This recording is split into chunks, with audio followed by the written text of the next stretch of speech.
So I'm Fionnuala Gilsonan and I'm the Ambassador of Ireland in Tanzania, and I've been here now for almost 2 years. The embassy works across a range of areas, the usual areas that an embassy is involved in, but the big difference, I suppose, in working in Africa is that the Irish Aid Programme, which is the Government of Ireland's Development Cooperation Programme, is a big part of the work that we do in the embassy. So we in Tanzania have a particular focus on agriculture, on health and on nutrition.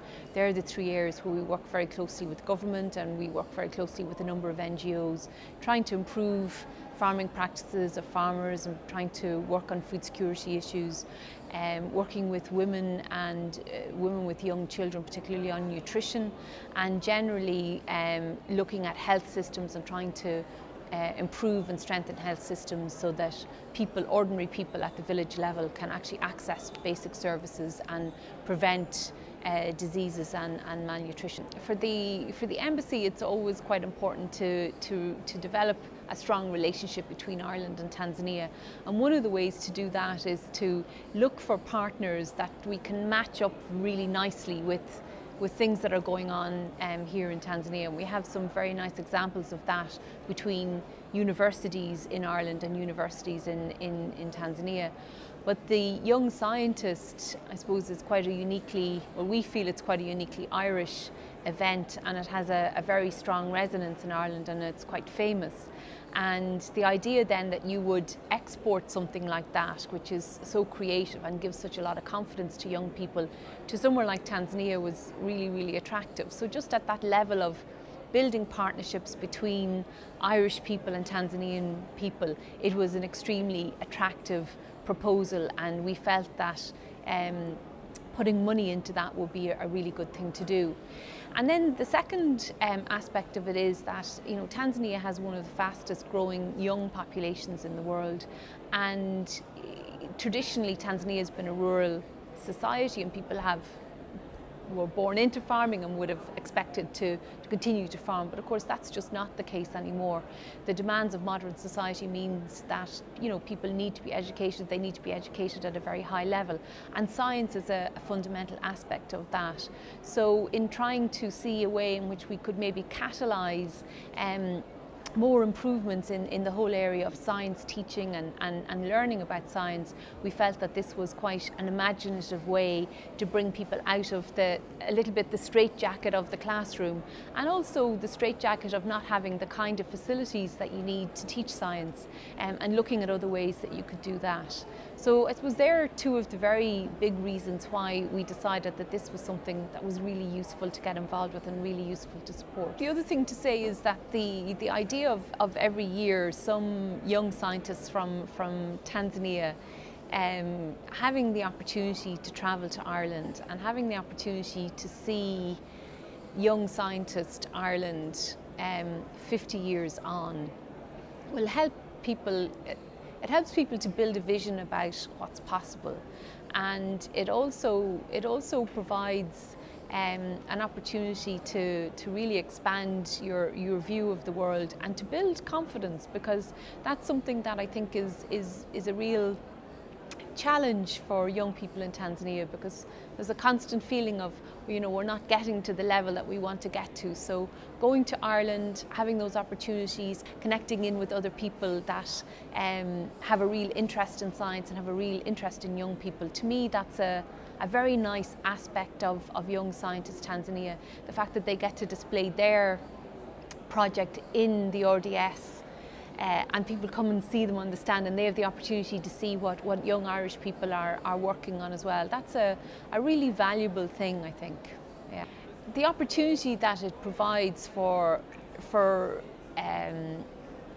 exchange between Ireland and Tanzania on development education, again, because a lot of our development education work, again, can be a bit projectized, and, you know, we produce materials and then in the classroom try to explain what life is like in various African countries or why things are the way they are.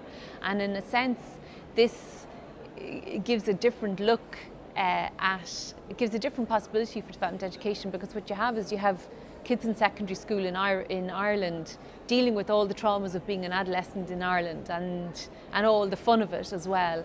And you have the same here. You have adolescents in secondary school who are dealing with maybe very different things, but equally traumatic, because everyone, during that period when you're growing up, it's probably the toughest time because you're trying to work so many different things out. So I think having that ability to exchange challenges in a peer-to-peer way, okay, it has to be mediated by somebody a little bit, but it's a great opportunity to do that I think we could explore more, how we could look at what life is like for your average secondary school student in Ireland, and what kind of, what are the opposite number challenges that Tanzanian students are experiencing. And they'll be different, but there'll also be a lot of commonalities around how that makes each of them feel, if you like. In the Young Scientist Ireland, I think it's quite interesting that they have this Science for Development prize.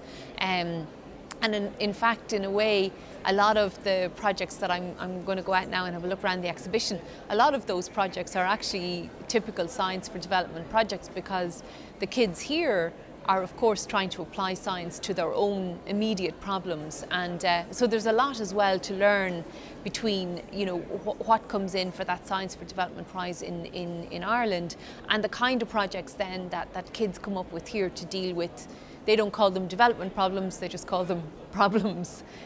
So that's what they're looking at. How do I solve this problem or that problem that surrounds me? That's something that will be really useful for my own community. Yeah.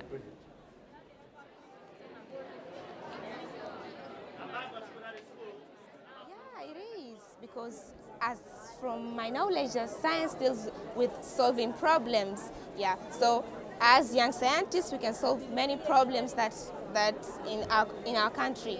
Yeah, it's not about studying it in the classroom only. It's about applying it and exposing it to the society. What is science? Because our country is all about economics and agriculture, and even the agriculture, there is not enough technology to make us develop.